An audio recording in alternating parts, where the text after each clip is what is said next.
Kami dari kelompok 4 yang beranggotakan 7 orang, yakni saya, Evelyn Joyce Angelika Asibuan, dengan saya Gita Putri Mawarni Hulu, dengan saya Rifki Al-Hadi, dan saya Raja Khairi Arasid, dengan saya Iskandar Muda Asibuan, dengan saya Masa Harapan Siga, dengan saya Febra Owen.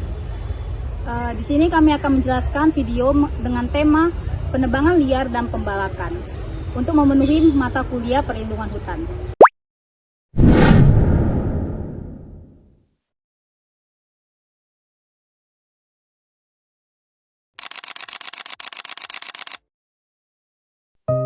Hutan merupakan salah satu sumber daya alam yang sangat penting bagi kehidupan manusia. Menurut Undang-Undang Kehutanan Indonesia, hutan adalah suatu kesatuan ekosistem berupa hamparan lahan yang berisi sumber daya alam hayati yang didominasi oleh pepohonan dalam lingkungan alamnya, yang satu dengan yang lainnya tidak dapat dipisahkan.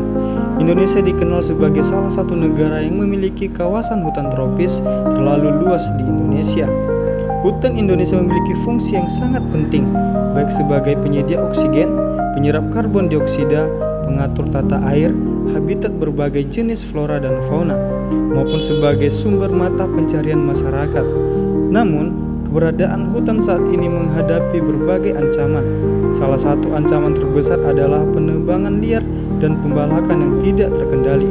Aktivitas ini menyebabkan kerusakan hutan yang semakin meluas dan berdampak pada lingkungan, ekonomi, serta kehidupan sosial masyarakat.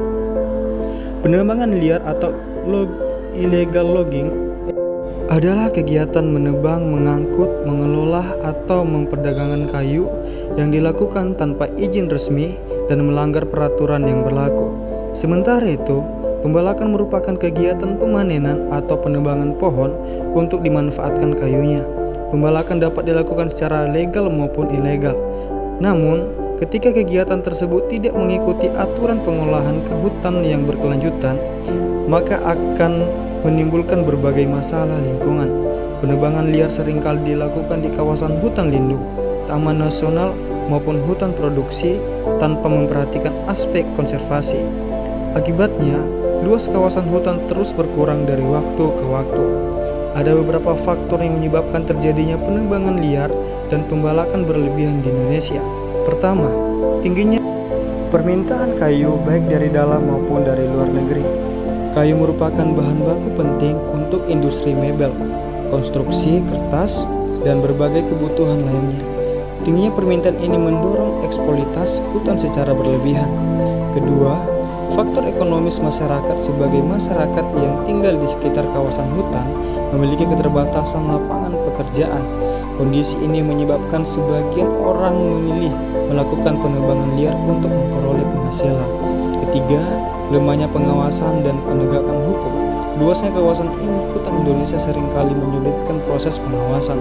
Selain itu, masih ada oknum yang terlibat dalam praktik ilegal turut memperparah masalah ini.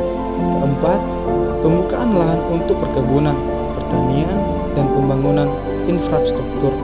Dalam beberapa kasus, penebangan pohon dilakukan secara besar-besaran untuk mengubah fungsi kawasan hutan menjadi penggunaan lahan lainnya. Meskipun sering dianggap merugikan, pembalakan yang dilakukan secara legal dan terencana sebenarnya dapat memberikan beberapa manfaat. Kayu hasil pembalakan dapat menjadi sumber bahan baku bagi berbagai industri yang mendukung pembangunan ekonomi. Kegiatan ini juga dapat menemukan lapangan kerjaan bagi masyarakat, mulai dari proses penebangan, pengangkutan, hingga pengelolaan kayu. Selain itu, penerimaan negara dari sektor kehutanan dapat meningkat melalui pajak dan berbagai bentuk perizinan yang sah. Namun, manfaat tersebut hanya dapat diperoleh apabila kegiatan pembalakan dilakukan secara legal dan mengikuti prinsip pengelolaan hutan lestari. Di sisi lain, penebangan liar dan pembalakan yang tidak terkendali menimbulkan dampak yang sangat besar. Kerugian pertama adalah berkurangnya luas hutan yang berfungsi sebagai paru-paru dunia. Hilangnya pohon menyebabkan penyerap karbon dioksida menurun hingga mempercepat terjadinya perubahan iklim. Kerugian kedua adalah meningkatnya risiko bencana alam seperti banjir, tanah longsor, dan erosi. Akar pohon yang seharusnya menahan tanah dan menyerap air hujan menjadi hilang sehingga kestabilan tanah terganggu. Kerugian ketiga adalah hilangnya habitat satwa liar. Banyak spesies tumbuhan dan hewan yang bergantung pada hutan untuk bertahan hidup. Ketika hutan rusak, populasi satwa terancam menurun bahkan mengalami kepunahan. Kerugian keempat adalah kerugian ekonomi negara akibat hilangnya potensi pendapatan dari pengelolaan hutan yang sah.